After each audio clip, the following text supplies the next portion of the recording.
Welcome to the ISO on the Gonzaga Nation Media Network. I'm your host, Dan Dickau. Today's guest, I don't want to go so far as to call him a Gonzaga hater, but I do know he's a Husky lover. Gonzaga hater. Wow. He's a friend of mine, Eldridge Recasner. Eldridge, how's life on the west side of the state? Oh, man, over here in Huskyville, it's all right. You call me the Gonzaga hater, man. I try to give y'all some love, Dan. Come on, man. I said I didn't want to go there. So I didn't call you that. I called you a Husky lover. So life is good, though, it sounds, huh? Yeah, life is good, man. I can't complain. Well, let's first touch on the NBA playoffs because both of us had stretches in the NBA where we got to see the best in the world up close, and the best in the world in the NBA playoffs is a whole nother beast. You see the adjustments made by coaches. You see the preparation that players do. What has caught your eye in this year's NBA playoffs? I think before we get in that, Dan, I'll say this. I saw Jokic was named the MVP earlier today, which was a little bit of a surprise to me. Not saying that he's not deserving, but I just thought what Joel Embiid did this year was outstanding. With the expectations, taking his game to another level. I thought he was dominant all year long. He kind of reminds me a lot. He shows me a lot of flashes of Hakeem Olajuwon. So I was a bit surprised by that move.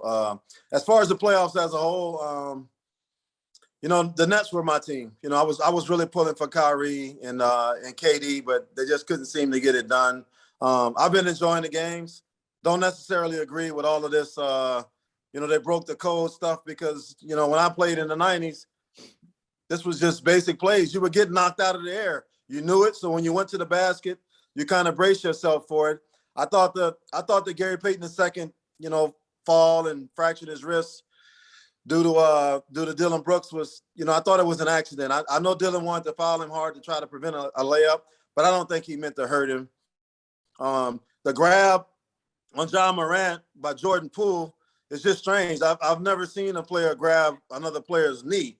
I don't understand what he was trying to do there, but I don't think he was trying to hurt him either. So, hear that guys talk about, he broke this code, he broke that code. It's playoff basketball. Guys are trying to win a championship. It's physical. That's just a part of the game. But the NBA has made the game so non-contact and, tacky. You touch somebody, it's a foul.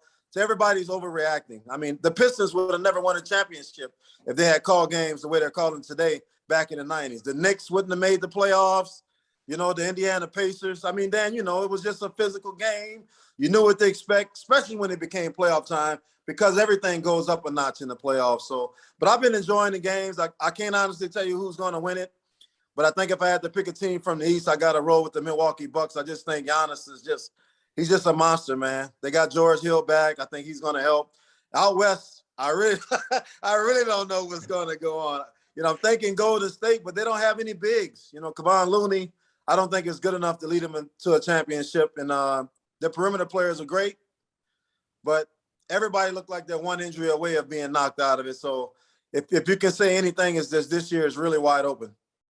Yeah, I want to stay on the break the code deal because that Jordan Poole kind of grab of the knee, that was weird. Like, I agree with you. I don't think I've ever seen a play like it. Yeah. The Dylan Brooks one, I get it, what you're talking about, because in the 80s and 90s, that was a normal foul, but you would prepare yourself for that back then. Now, because of the way the game is called, as you talked about it, you don't expect a foul to come. You just expect a free lane to the rim, and that's why I think it became such a kind of controversial play. And I think it's also because Dylan Brooks has that, he plays with that edge that not all guys play with now. Tell me a little bit more about your take on that Pistons, Knicks, Pacers, because I agree with you. You would need a roster of 20 if the game was called the way that they play, just to get through the first half. I mean, tell us a little bit about just how physical the game was when you first broke into the league. Yeah, I mean, it was grown men, Dan. That's one of the differences. Guys weren't leaving after their freshman year back then. The best in the history of the game, stayed 2-3 years. Magic, I think, left after his sophomore year, Jordan after his junior year. So guys were just a lot more physically developed. And, Intimidation was a factor. Intimidation is no longer a factor today. I saw I can't remember what game it was, but I saw a guy get teched up. I think he dunked on somebody. He turned around and said something, and then boom, he got a 10. The first thing that came to my mind was, wow, Gary Payton would have never played because he'd have been thrown out of every game. He'd have got teched up. So it's different. I like the fact that they're trying to clean it up. They don't want it to be, just butcher ball out there. But at the same time, basketball is a contact sport. When you got so much on the line, Dan, guys want to win. They're not going to give up easy layups. I mean, when I played, it was guys I didn't like. It was guys I actually hated, but I wouldn't have never tried to hurt them. I'd foul them hard, but I wouldn't try to hurt them. So I don't think Dylan Brooks' play was intentional to hurt Gary Payton II. It just was an unfortunate situation where he couldn't catch himself, tried to brace himself with his arm and ended up fracturing his wrist. But the game has definitely changed, man. I think a lot of success you see, and I'll go straight to the top with one of the most exciting guys to watch, who was Steph Curry. I just don't think he would have been as effective in our era with the hand check rule and the physical play, because he has freedom of movement and he pretty much can do whatever he wants. You touch him and it's a foul. I can't imagine Allen Iverson and Michael Jordan playing in the rules today, man. They would probably average somewhere in the 40s, because you couldn't guard them when you could put your hands on them. Okay, so can you imagine not being able to touch them? It would really be fun to watch those guys with today's rules. Did you play with Del Curry during your time with the Hornets, or were those separate times? Played against him. Never played with him, but I played against him. He's, for me personally, was the hardest shooter to guard and one of the best shooters in the history of the game, in my opinion. If I had a choice between, if they asked me who you want to guard, Ray Allen, Reggie Miller, or Del Curry, I'm picking Ray Allen or Reggie Miller before I pick Del Curry, because he just was amazing, man. He redirected shots, man. You know what I mean? The guy didn't even, you hear people talk about get your shoulders square and your feet set. Oh, hell no. He just caught the ball and boom, it was gone. If you wasn't right there in his grill, you were going to get it in your eye. He's probably the quickest release that I've ever played against, without a doubt. So let's kind of go back and forth on some underrated shooters over the course of the NBA. One that comes to mind really quickly for me is Dale Ellis. Who would come to mind quickly for you? I think Dale Ellis is one of the greatest of all time. The guys that I think were the greatest shooters, Dale Ellis, Reggie Miller, Ray Allen, Del Curry, and then it's guys like Mark Price, man. I think when you look up the word jump shot in the dictionary, his picture should be in there. He just had perfect form. His picture perfect form. Oh man, he was an outstanding jump shooter. But I think Chuck Person in his prime, Chuck had a really nice jump shot. Guys like Eddie Johnson, another guy I think that doesn't get enough credit. But you're probably right. Out of the all-time greats, Dale Ellis is the one that probably isn't talked about enough. Let's go back to trash talking, because you mentioned Gary Payton for a second in regards to a play that happened now. A guy turns around, says something. I played against Gary not as many times as you did, but if you were within earshot, you were either going to be intimidated or you were going to be laughing, because he was talking the whole entire game. He was probably the greatest trash talker I remember playing against. Reggie Miller was up there as well, but who would be those guys in your opinion? Oh, Gary's at the top of the list. I mean, because he did it with a malice and a viciousness. I think Reggie did it just in fun play. But I'll tell you some underrated trash talkers is Steve Smith. My teammate with the Atlanta Hawks. Oh, he was always talking smack, man. Steve was from Detroit. Steve was a trash talker. Derek Harper. Really? Derek Harper talked to me for a whole entire game one time. Just a great defender. Guy that talked a lot of trash, but I would say outside of Gary Payton, I think Steve Smith, Reggie Miller, obviously, but Gary was the MVP of the trash talkers, no doubt. You mentioned your pick for MVP would have been Joel Embiid, and he's a tremendous big man. He's kind of one of those guys that could play in today's era because he's got enough skill set, he's finesse enough, but then he creates problems on the low block with his strength, his power, his agility. Reminds a lot of people of Hakeem Olajuwon. How good was Hakeem Olajuwon? Because I mean, I think you put him in the top 4 centers of all time, regardless of era. Oh, it's phenomenal, Dan. I just remember watching him in practice, man. He was the first guy to get there. He was always one of the last guys to leave. And I'll tell your listeners a funny story. My rookie year was 95, 96. right after they won back-to-back championships. So one day practice ended and he came over to me. He said, hey, let's play one-on-one. And I said, one-on-one? I said, man, I can't guard you in the post. He said, no, we play from the perimeter. And I said, huh? He said, yeah, we play from the perimeter. So I'm like, well, ain't no way in hell he's going to be able to guard me from the perimeter. Man, Dan, he had handles. He had a jump shot. Man, he was taking me, he was knocking down jumpers. I mean, Akeem Olajuwon was just absolutely fantastic, man. I think after Bill Russell, Kareem Abdul-Jabbar, and Wilt Chamberlain, he's the next greatest big man of all time. He just was that good. You talked about Joel Embiid. I watched him the other night, Dan. He came down on the fast break and he done the Euro step. Hell, he did it better than Manu Ginobili and Dwayne Wade at 7'1". I mean, the guy is just amazing, man. Has a sweet touch on his jump shot. Just one of the nice, bright, young superstars in the league. And Nikola Jokic, man, is probably my favorite player to watch. There's just nothing he can't do at 7 foot. He shoots the jumper. He'll post you up. He drops dimes. He gets the rebound. He brings it up court. I still thought that this year in particular, I thought Embiid earned the award, but you can't really argue that Jokic wasn't great as well. Yeah, I think those were clearly the top two favorites in my opinion. And then it just goes to a matter of, what the voters thought that player did to impact his team in the win-loss column. And Denver had a lot of injuries throughout the year. Let's go to the college game now for our listeners. UW is a passion for you. You played at UW. You were all Pac. Was it Pac 8 or Pac 10 by then when you were at UW? Stop, man. Stop. Well, I know it wasn't the Pac 12 for either one of us, but I had to. Pac 8 either. Okay. I ain't that damn old. So you were an all Pac-10 performer on a number of occasions at UW. There's a proud history of basketball there. They've been a little up and down under Mike Hopkins the last couple of years. What's been the difference, or what needs to change to get them back to the top couple teams in the Pac-12? I think the last couple of seasons, they missed out on some of the top players in the area. You guys ended up landing one of them, Nolan Hickman, Paulo Banchero, and Shane Noel were the top three guys coming out of the Seattle area 2 years ago, and none of them chose UW. I think that hurt. The year they had Jaden McDaniels and Isaiah Stewart, they didn't do as well as everybody thought they would. Both those guys were top 5 players in the country, and it just seems like Mike Hopkins started off great, back-to-back Pac-12 Coach of the Year awards, and since then, like you said, it's really been a struggle. I think last year the season was saved by the transfer from Arizona. Terrell Brown Jr. just had a fantastic season. I personally thought he was the best story in all of college basketball then. I mean, I really thought he was that good. A young man has 0 Division I scholarships coming out of high school. He goes on to lead the Pac-12 conference in scoring. I think he might have led the WAC in scoring before he transferred to Arizona. So he was just a fantastic story. I can't tell you what to expect next year because I don't know how many guys are gonna play. I know they got a kid named Corin Johnson from Garfield that's coming in.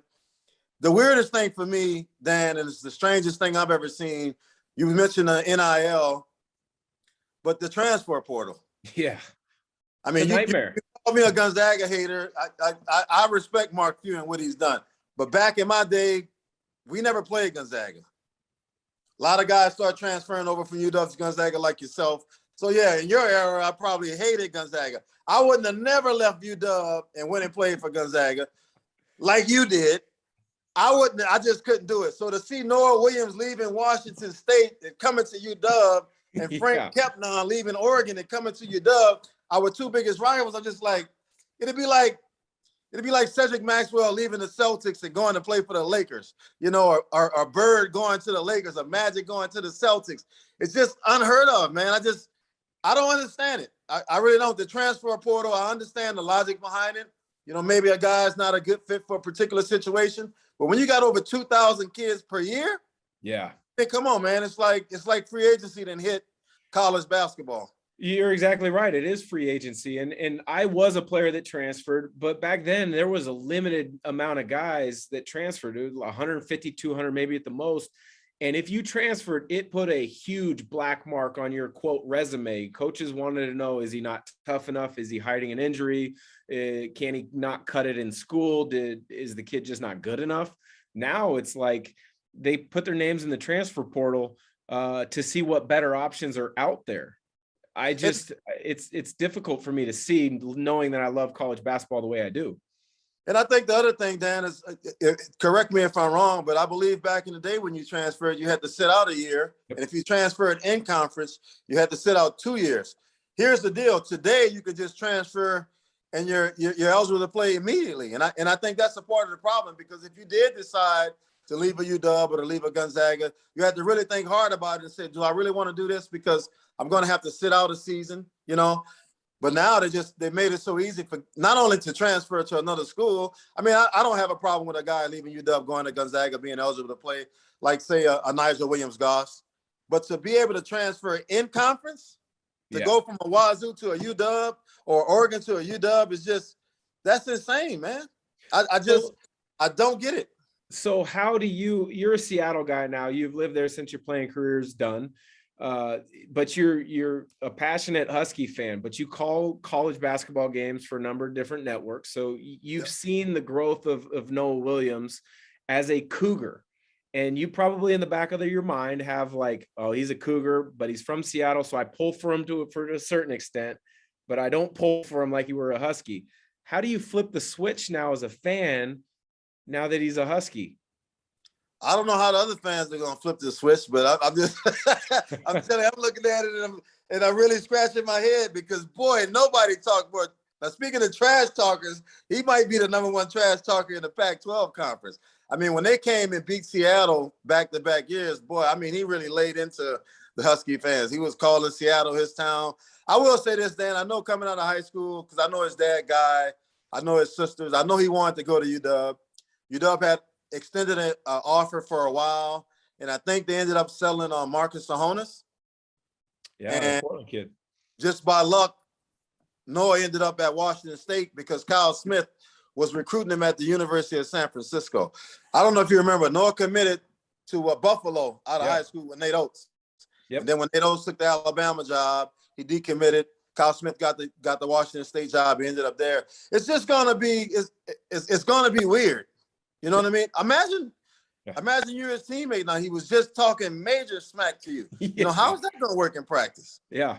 Does he get rid of all his Cougar gear? In my era, somebody would have hit him the first practice. Bam! For all that smack he was talking. I don't know how that's going to work. It's going to be strange. And the same thing with Frank Kepnon. I mean, I love Big Frank's energy, his passion that he plays with. But, he was on the enemy side, And it's just going to be – I know firsthand how it is, because my last year with the Atlanta Hawks, we had just played Charlotte in the playoffs and lost, and then that was my next team. So now all of a sudden, 3 months later, I'm teammates with the guys I was just elbowing and going to battle with, So it's a weird feeling. Yeah. That is going to be. I think that's a unique and interesting storyline in the Pac-12 this upcoming year to follow. Is Noah Williams in particular. Frank Kempnong, yes, but the Noah Williams one to UW was interesting. Want to ask you about your college basketball broadcasting that you've kind of grown into. Most people don't understand and realize how much reading and watching of games that we have to do. What's your typical prep like? Oh man, I'm watching all the games. Dan, if I get my schedule, I try to watch everybody that's going to be on my schedule. It's a little bit easier for the Pac-12 games, I'm pretty sure, just like you, because we watch those games all the time. The WCC games, the Gonzaga conference. I know you watch those games all the time, but it's other teams that they play in a non-conference season that most of the time you aren't familiar with. The University of Maine's, the Wyoming's, the schools like that you just don't see all the time. So I would say I put a lot of time in, Dan, because the last thing I want to do is get on the air and sound like I don't know what the hell I'm talking about. And I know you being a broadcaster, you can pick up when you're watching a game. The average fan probably can't, but you can pick up when you're watching a game and a team is a terrible three-point shooter, and you hear a broadcaster say, "Oh, with a great three-point shooting team," you're like, "What do you watch?" They can't throw it in the ocean standing on the Titanic. So I try to be prepared, Dan. I love college basketball, man. I love the game, but I definitely put a lot of hours in. I don't really watch much NBA until after the college season is over, because you really can't do both. Like you said, you work a much busier schedule than I do, But when the season's here, I probably have 3 to 4 games a week, and I mean a month. And it's tough to keep up and know what you're talking about and not, I don't want to cheat the fans out of their experience by not being able to pronounce guys' names, not knowing their tendencies, things like that. Little things like that are important for me when I'm calling the game, because I kind of want to educate the fan, the ones that don't really know the game.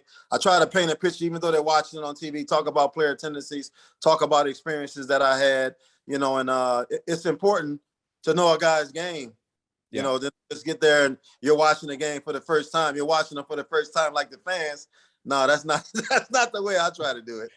That's one of the most fun things and fulfilling things for me as a broadcaster is being able to stay connected to the game without worrying about wins and losses. You get to go to practices and get to know some of the players, but also get to know the coaches a little bit more. Is there a coach maybe in the last couple of years as you've grown your broadcasting career that has really impressed you with just their overall approach to the game? I think the guy that's had the most success in my 8 years with the Pac-12 network has been Dana Altman. I've really been impressed with what he's been able to do down at Oregon. You talk about a master use of the transfer portal. I mean, they're probably one of the best programs in the country at doing it. But I enjoy Kyle Smith's style. I tell you, one of the most surprising things for me happened just this past season, Dan, because I watch UCLA. I don't get a lot of UCLA games unless they're playing UW or a Washington State. I never call a game down in LA. But Mick Cronin always just seemed like this mean guy to me, and I was like, wow, he must be tough to play for. And then at Pac-12 Media Day, I had a chance to sit down with him when we were having lunch on the rooftop. And just what a nice guy, man. And I told him, I said, man, I just thought you was this guy all the time. I said, but you really seem like a nice guy. So it's kind of cool, like you said, to be able to, we haven't had a chance to go to shoot-arounds a lot in this COVID area, but it's nice when you can go to a practice, get to know the coaches, get to know some of the players. I think one of my favorite players in Pac-12 history was Big G from Oregon State, man. I mean, I just thought the big fella was just a great guy. I love Jared Lucas, just some fun guys, man, Yeah, that Mick Cronin kind of description is perfect. I mean, he does come across as rough and kind of gruff when you watch him, but I think he's spectacular as far as when you get him away from the court and just talk basketball, because you could tell he's got enormous passion and a knowledge of the game, and he loves to share it. And that's what makes him so fun to be around. Last question, Eldridge, before I let you get going. NIL, it's completely thrown college athletics kind of in a topsy-turvy way. I'm not opposed to players making money at the college level. I've said for a couple of years since this was on the horizon that it would take 2 or 3 years to kind of flesh itself out. But it's almost the wild, wild west now with how guys are getting paid. As a former athlete, what are you seeing with some of these numbers that guys are making without having done anything at the college level yet? I'll tell you, I think first and foremost, then I was naive. I mean, I just didn't understand how big the dollars were. I heard about the NIL. I remember Ed O'Bannon, talking about his experience going over to one of his friend's house and his son saying, hey, man, you're on this video, you aren't getting paid for it, blah, blah, blah, blah, blah. But to hear that guys are deciding on schools now just based off the financial package is insane to me. I mean, like I said, Dan, I don't know. It's just certain schools I couldn't go to because I just didn't like them.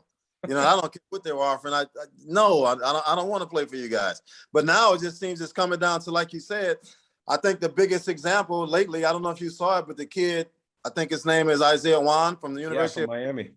From Miami, yeah. Came out and said if his NIL package wasn't increased, he was putting his name in the transfer portal, and I guess he did. And that's just crazy, man. I mean, imagine a nightmare it is to be a college basketball coach. Now, you got to recruit your own players over at the end of the season because somebody else might be offering them more money to go and play somewhere else. I think it's long overdue, Dan. I'll say this, man. I think it's long overdue that college athletes are getting paid because college basketball is big money. I don't think the fans understand that. So for the fans, you guys that are out there listening, you guys that are going to watch this podcast, it's long overdue. March Madness brings in billions of dollars. I remember John Oliver from last week tonight. He did a special about 5 or 6 years ago. It was called March Sadness, talking about how the NCAA takes advantage of college athletes.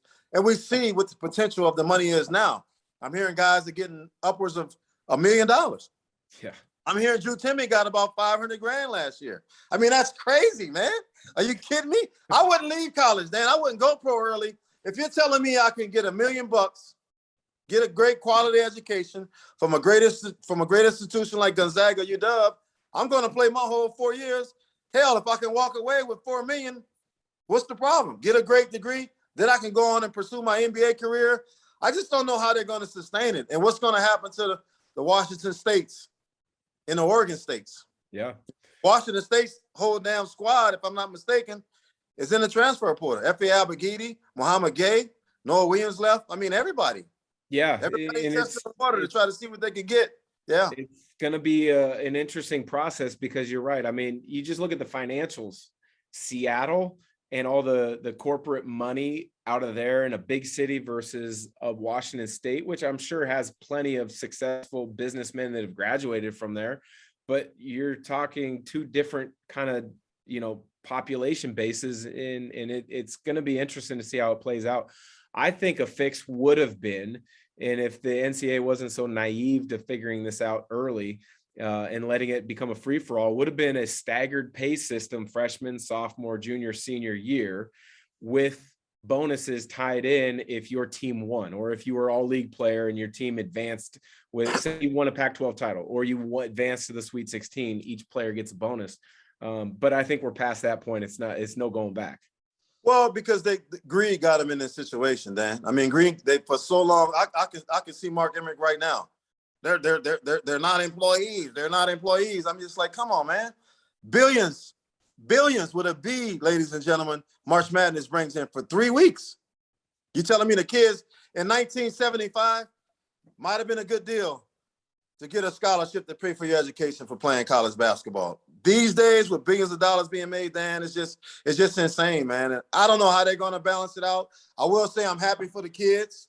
I'm disappointed that a kid might really want to go to Gonzaga, bulldog to his heart. But here comes UW saying, with the money bag, saying, hey, we'll give you $5 million. Most people are going to say, well, Mark Few, good luck to you, buddy. I'm going to go over here and play for this guy. Yeah, we might not make the tournament, but I'm about to cash in. And that seems to be what's happening, man. And that part of it is what's unfortunate. So last question, rewind to when you were in college at UW. I don't know. The first year, my freshman year, I stayed in Haggett Hall. Second year, I lived off campus with a couple teammates. Say they had NIL back then. What business, be it a restaurant or something, would you have wanted an NIL deal with in Seattle while you were a Husky? Oh, there's no, I don't even have to think about it, Dan. I would have been with Dick's Drive-In, man. I'd have had all the Dick's burgers you can eat back in the day. That was the place when I was at UW, and I lived in Haggett Hall as well. But I'm pretty sure I was at Dick's so much, I'm pretty sure I would have had an NIL deal with Dick's Drive-In. Not that phony Dick's Drive-In y'all got over there in Spokane that's selling salads and fish sandwiches and stuff. I'm talking about that one that's on 45th. You know the one I'm talking about, Dan. I 100% agree with you. The Dick's Drive-In in Seattle is the original. That is the true drive-in. You're right on that one. Yep. Awesome. Yeah. Well, Eldridge, great to connect. Thanks for joining on the ISO. And enjoy the summer. I'm sure once we get closer to college basketball season, you and I will be staying in touch, kind of comparing notes on all the great teams in college basketball. For sure, Dan. Thanks for having me, man. Enjoy your summer as well.